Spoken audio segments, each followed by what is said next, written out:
नमस्कार मित्रों, मेरे स्पिरिचुअल कनेक्ट पर आप सभी लोगों का हार्दिक अभिनंदन है। मित्रों, आज मैं आप लोगों को नारद भक्ति सूत्र में सूत्र नंबर 2 के बारे में बताने वाली हूँ। मित्रों, तो इसको ध्यान से सुनिए और वीडियो को सुनने से पूर्व मित्रों आप लोगों से एक अनुरोध है कि जैसे ही सुन रहे हैं उसी समय आप क्लिक कर दीजिए। एक क्लिक करेंगे तो आप शेयर कर सकते हैं, सब्सक्राइब कर सकते हैं और लाइक की बटन भी क्लिक कर सकते हैं। इतना आप कर सकते हैं मित्रों। ये बहुत छोटी सी प्रक्रिया है। इतना करने से आपको भी भगवान का आशीर्वाद मिलेगा, कृपा बरसेगी आपके ऊपर, क्योंकि ये भगवान का काम है, ये किसी व्यक्ति का काम नहीं है। स्पिरिचुअल कनेक्ट में हम बोल रहे हैं, हमारा काम नहीं है। ये भक्ति भगवान की कृपा से मिली है। और आप भी थोड़े से ही लोग होते हैं जो सुनते हैं, ज़्यादा लोग तो सुनते नहीं भक्ति वाला, तो आप भेज सकते हैं इसको। आदमी सुनेगा तो सुन कर के वो लाभ प्राप्त करेगा। लाभ ये होगा कि कम से कम अपना घर परिवार तो अच्छे से चला सकेगा। तो इतना तो कर ही सकता है व्यक्ति। बगैर भक्ति के भगवान की प्राप्ति नहीं होगी और न ही कोई काम अच्छे से व्यक्ति कर पाएगा। इसलिए भक्ति अनिवार्य है। भक्ति बड़ी दुर्लभ है लेकिन अनिवार्य भी है जीवन के लिए। तो ये काम आप लोग कर सकते हैं मित्रों। तो चलिए हम शुरू करते हैं सूत्र नंबर 2 के बारे में। भक्तिमय सेवा परमोत्कृष्ट शुद्ध भगवत प्रेम के रूप में प्रकाशित होती है। इसका अर्थ ये है, जैसा कि पहले कहा गया है, आत्मज्ञान के सर्वोच्च स्तर की प्राप्ति के पश्चात ही व्यक्ति भगवान की भक्तिमय सेवा में स्थित होता है। बगैर आत्मज्ञान की भक्ति नहीं मिलेगी और इस राह पर कोई चलेगा नहीं, उठाता भी नहीं, पुस्तक पढ़ता भी नहीं, शकल भी नहीं देखता सत्संग की, और वो बढ़ा देता है। हमने देखा है, घर ही में देखा है, लोग इस चैनल को आस्था संस्कार हुआ या भक्ति की कोई चीज़ चल रही होती तो बंद कर देते हैं और आगे अपने काम में लग जाते हैं जो उनको पसंद है। तो ये बड़ी दुर्लभ सी चीज़ है। लेकिन जो प्रौढ़ हो चुके हैं, जो भगवान में लगे हुए हैं, वो तो कर ही सकते हैं। भक्तिमय सेवा की सिद्धि भगवत प्रेम की प्राप्ति है। भक्तिमय सेवा की सिद्धि भगवत प्रेम की प्राप्ति है। भगवत प्रेम में परम पुरुषोत्तम भगवान भक्त एवं भक्तिमय सेवा की पद्धति की संलग्नता होती है। आत्मज्ञान अर्थात ब्रह्म भूत स्तर आध्यात्मिक जीवन का प्रारंभ है, पूर्णता नहीं। आत्मज्ञान मतलब शुरुआत है। ये विशेष नोट करने की चीज़ है। आत्मज्ञान शुरुआत है। यदि व्यक्ति यह समझ ले कि वह यह शरीर नहीं है, तथा उसका इस भौतिक जगत से कोई लेना देना नहीं है, तो वह भौतिक बद्धता से मुक्त, मतलब इस संसार में बंधा नहीं रहेगा, संसार में मुक्त रहेगा वो। किंतु वह ज्ञान पूर्णता का स्तर नहीं है। पूर्णता का स्तर आत्मज्ञान की स्थिति में क्रिया से प्रारंभ होता है और वह क्रिया इस समझ पर आधारित होती है कि जीव भगवान का नित्य दास है। दास ये है कि भगवान जो चाहते हैं व्यक्ति वही करता है। बगैर भगवान की कृपा के कुछ भी इंसान कर नहीं सकता, अच्छा या बुरा भी कह लो, कि उसके कर्म के अनुसार उसको सज़ा मिलती है। दुष्कर्म करेगा तो सज़ा भोगेगा। प्रेरणा कहीं ना कहीं से भगवान के तरफ से मिल ही रही है। एन केन प्रकारेण काम तो भगवान का ही होता है, दिखता नहीं है लोगों को। ये माया है और भक्ति है। भक्ति तो भगवान की सर्वश्रेष्ठ शक्ति है जो भगवान को मिलाती है, भगवान से मिलाती है जीव को, और माया दूर हटाती है, संसार में ले जाती है। बस फर्क यही है भक्ति और माया में। पत्नी दोनों ही है भगवान की, भक्ति भी है, माया भी। माया क्या है? जो दुष्कर्म किए हुए होते हैं वो मायाग्रस्त हो जाते हैं व्यक्ति और इसी संसार में बार बार आते हैं जाते हैं, और जो भक्ति में लगा होता है वो मुक्त होकर के भगवान की प्राप्ति कर लेता ही है। नहीं तो आत्मज्ञान का कोई अर्थ नहीं। इसको पुनः सुनिए मित्रों। वह ज्ञान पूर्णता का स्तर नहीं है। पूर्णता का स्तर आत्मज्ञान की स्थिति में क्रिया से प्रारंभ होता है और वह क्रिया इस समझ पर आधारित होती कि जीव भगवान का नित्य दास है, नहीं तो आत्मज्ञान का कोई अर्थ ही नहीं है। यदि व्यक्ति यह मानकर फूला समाने लगता है कि वह परब्रह्म है अथवा नारायण से एक हो गया है या ब्रह्म ज्योति में समा गया है, तो उसने जीवन की पूर्णता नहीं पाई, जैसा कि श्रीमद् भागवतम में कहा गया है। जो व्यक्ति मिथ्या अहंकार से फूले समाते हैं, मात्र यह सोचकर कि वे ब्रह्म या आत्मा की अपनी स्वरूप स्थिति को समझकर मुक्त हो गए हैं, वे यथार्थ में अभी भी दूषित ही हैं। उनकी बुद्धि अशुद्ध है, क्योंकि उन्हें भगवान के व्यक्तित्व की कोई समझ ही नहीं है और अंततः वे अपने मिथ्यापद से गिर जाते हैं। भागवतम के अनुसार अध्यात्मवादियों के 3 स्तर हैं। परम सत्य के निर्विशेष ब्रह्म स्वरूप के आत्मज्ञानी जानकार, योग पद्धति से उपलब्ध परम सत्य के स्थानगत स्वरूप परमात्मा के जानकार एवं भक्त जो परम पुरुषोत्तम भगवान को जानते हों तथा उनकी भक्ति में सेवा में लगे हुए हों, जो केवल यही समझें कि जीव भौतिक पदार्थ नहीं बल्कि चेतन आत्मा है तथा जो परमात्मा में समा जाना चाहे, वे निकृष्टतम आध्यात्मिक स्थिति में हैं।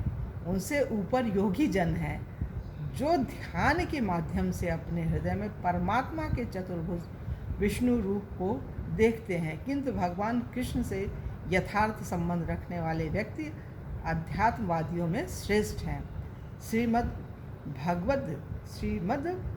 श्रीमद् गीता के 6वें अध्याय में भगवान ने यह सुनिश्चित किया है, एवं समस्त योगियों में से जो अत्यंत श्रद्धापूर्वक मेरे पारायण है, अपने में सदा मेरा स्मरण करता है तथा मेरी दिव्य प्रेममयी सेवा करता है, वह योग में मुझसे घनिष्ठतम रूप से युक्त है तथा सब में सर्वोच्च है, ऐसा मेरा मत है। यह परमोच्च सिद्ध स्तर है जिसे भगवत प्रेम कहते हैं। भक्ति रसामृत सिंधु में शील रूप गोस्वामी भक्ति मार्ग के महाप्रणेता भगवत प्रेम तक पहुँचने के विविध स्तरों का वर्णन करते हैं। प्रथम आवश्यकता है, अब इसमें प्रथम सबसे पहले भक्ति की मार्ग की कौन सी आवश्यकता है? प्रथम आवश्यकता यह है कि भगवान की भक्ति में सेवा ही भगवत प्रेम प्राप्ति की एकमात्र पद्धति है। इसमें पर्याप्त विश्वास होना। भगवत गीता में भगवान कृष्ण ने सरल यही शिक्षा दी कि व्यक्ति को आत्मज्ञान की अन्यान्य पद्धतियों को छोड़ देना चाहिए एवं उनमें पूर्ण समर्पण कर देना चाहिए। यही विश्वास है जिसे कृष्ण पर पूर्ण विश्वास या श्रद्धा है तथा उनके प्रति शरणागत है, तो वह प्रेम के स्तर तक उठने के योग्य हैं। प्रेम को भगवान चैतन्य महाप्रभु ने मानव जीवन की सिद्धि की परम अवस्था बताया है। कुछ व्यक्ति भौतिकता से प्रेरित धर्म के प्रति आसक्त होते हैं, जबकि अन्य लोग अर्थ, काम अथवा मोक्ष में आसक्त होते हैं, किंतु भगवत प्रेम इन सब से ऊपर है। प्रेम का यह सर्वोच्च स्तर भौतिक धर्म, अर्थ, काम एवं मोक्ष से भी ऊपर है। अतः भगवत प्रेम इसी दृढ़ श्रद्धा से प्रारंभ होता है कि पूर्ण भक्ति में सेवा में प्रवृत्त मनुष्य इन सभी पुरुषार्थों की पूर्णता प्राप्त किए रहता है।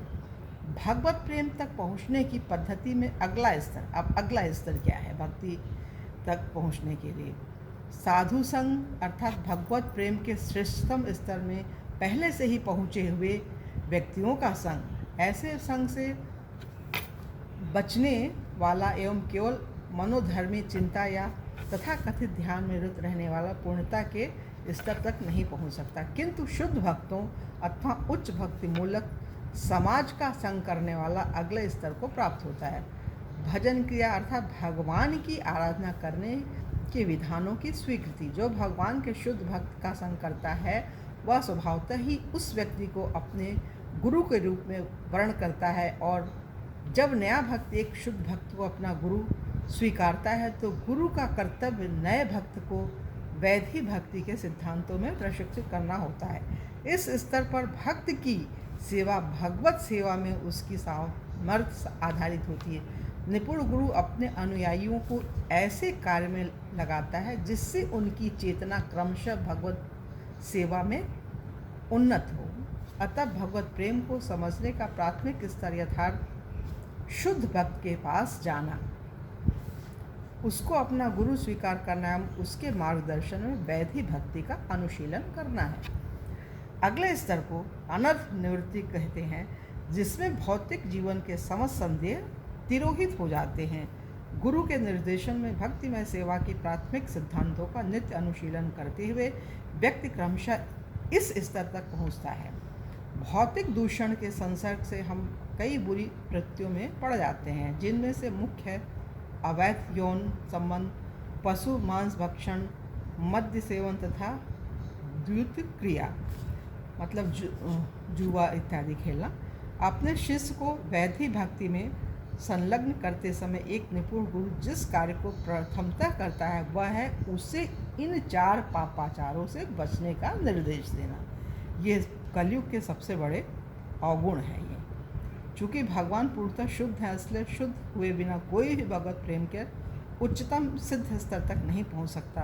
भगवत गीता के 10वें अध्याय के 12वें श्लोक में जब अर्जुन ने कृष्ण को भगवान के रूप में स्वीकार किया तो उसने कहा, पवित्रम परमम भवाम। आप शुद्धों में परम पवित्र हैं। भगवान परम पवित्र हैं, इसलिए भगवान की सेवा चाहने वाला व्यक्ति भी शुद्ध होना चाहिए। जब तक व्यक्ति शुद्ध नहीं है वह न तो भगवान के व्यक्ति को समझ सकता है और न ही उनकी प्रेम से सेवा करने में प्रवृत्त हो सकता है, क्योंकि भक्तिमय सेवा जैसा कि पहले बताया गया है आत्मज्ञान के उस बिंदु से प्रारंभ होती है जहाँ भौतिकवादी जीवन के समस्त संदेह तिरोहित हो जाते हैं। कोई शंका रहता ही नहीं है, वो बिल्कुल शुद्ध हो जाता है। विधि विधानों के पालन एवं भौतिक इंद्रियों के शुद्धिकरण के पश्चात व्यक्ति निष्ठा या भगवान में दृढ़तम विश्वास के स्तर को प्राप्त करता है। जब व्यक्ति इस स्तर को प्राप्त कर लेता है तो उसे कोई भी परम पुरुषोत्तम भगवान की धारणा से हटा नहीं सकता। कोई उसे ऐसा कहकर बदला नहीं सकता कि भगवान निर्विशेष है, रूप से विहीन है। कोई उसे ऐसा कहकर बहका नहीं सकता, बहला फुसला नहीं सकता। कोई उसे ऐसा कहकर बहला नहीं सकता कि भगवान निर्विशेष है, रूप से विहीन है, अथवा किसी भी कल्पना जनित रूप को भगवान स्वीकारा जा सकता है। इन न्यूनाधिक बकवासपूर्ण धारणाओं का निरूपण करने वाले लोग उसे परम पुरुषोत्तम भगवान श्री कृष्ण में दृढ़ श्रद्धा से डिगा नहीं सकते। ये चीज़ है। भगवत गीता में भगवान कृष्ण ने कई श्लोकों में इस पर बल दिया है कि वे ही परम पुरुषोत्तम भगवान है, किंतु भगवान कृष्ण के इस तथ्य पर बल देने पर भी कई तथाकथित पंडित एवं टीकाकार अभी भी भगवान की व्यक्तिगत धारणा का खंडन करते हैं। एक प्रसिद्ध विद्वान ने भगवत गीता पर अपनी टीका में लिखा था कि किसी को भी भगवान कृष्ण के प्रति समर्पण करने की आवश्यकता नहीं या उन्हें परम पुरुषोत्तम भगवान मानने की भी आवश्यकता नहीं, किंतु हमें कृष्ण के भीतर के परम तत्व को समर्पण करना चाहिए। ऐसे मूर्ख नहीं जानते कि भीतर क्या और बाहर क्या है। वे भगवत गीता पर अपनी ही सनक के अनुसार भाष्य लिखते हैं। ऐसे व्यक्ति भगवत प्रेम के उच्चतम स्तर तक नहीं उठ सकते। वे विद्वान हो सकते हैं और ज्ञान के अन्य विभागों में प्रवीण हो सकते हैं, किंतु वे भगवत प्रेम के उच्चतम स्तर की प्राप्ति की पद्धति में नौसिखिए भी नहीं हैं। निष्ठा का अर्थ है कि व्यक्ति को भगवत गीता के शब्दों को, जो परम पुरुषोत्तम भगवान के शब्द हैं, यथावत स्वीकार करना चाहिए, बिना किसी विचलन या बकवास टीका के। ये बहुत बड़ी चीज़ है, इसको समझना पड़ेगा। बार बार इस वीडियो को सुनना पड़ेगा। पुस्तक मिले तो उसको बार बार पढ़िए आप लोग। यदि भौतिक अस्तित्व द्वारा उत्पन्न समस्त संदेहों को तिरोहित करने तथा निष्ठा के स्तर तक उठने मनुष्य सौभाग्यवान हो तो वह तदुपरांत रुचि एवं आसक्ति के स्तर तक उठ सकता है। आसक्ति भगवत प्रेम का प्रारंभ है। आसक्ति भगवत प्रेम का प्रारंभ है, शुरुआत है। इसमें प्रगति करके व्यक्ति तब भगवान से आदान प्रदान के आनंद स्वादन के स्तर तक पहुंच सकता है। प्रत्येक जीव भगवान के से नित्य संबंध रखता है और यह संबंध विभिन्न दिव्य रसों में से किसी एक रस में हो सकता है। आसक्ति के स्तर पर व्यक्ति भगवान से अपना संबंध समझ सकता है। अपनी स्थिति को समझकर वह भगवान से आदान प्रदान करना प्रारंभ करता है। भगवान के साथ सतत आदान प्रदान से भक्त भगवत प्रेम कर परमोत्कृष्ट स्तर पर पहुंच सकता है। तो मतलब यहाँ पर ये नारद भक्ति सूत्र का दूसरा सूत्र पूरा हो रहा है और कल की वीडियो में तीसरे सूत्र के बारे में आप लोगों से बात करेंगे मित्रों। तब तक के लिए जय हिंद, जय भारत, ओम शांति, ओम शांति।